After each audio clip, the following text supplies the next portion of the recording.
One of the easiest ways to use bok choy is just to saute it and eat it as a side dish. To do this, you'll need a large saute pan, tongs, a 1/3 cup measure. You'll also need 1/3 of a cup of low sodium chicken stock or water, your clean bok choy, plus salt and pepper, and a stovetop.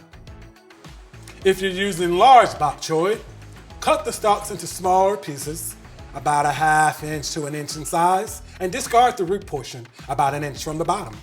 Baby bok choy can be eaten whole or cut in half lengthwise.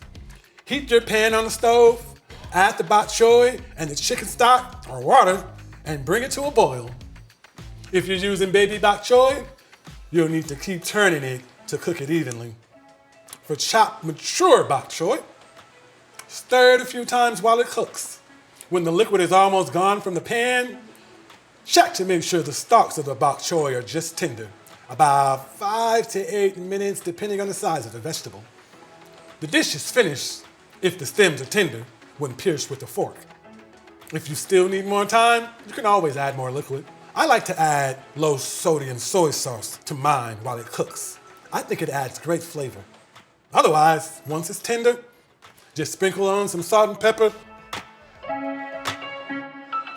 Another great way to use bok choy is to slice it and sprinkle it on any dish you would typically eat with cabbage.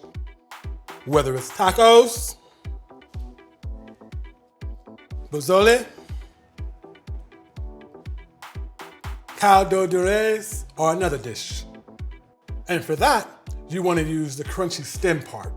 Slice it thin so it's about the same size as the cabbage.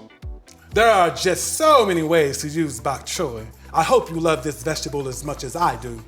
For more recipes and healthy tips, visit CalFreshHealthyLiving.org.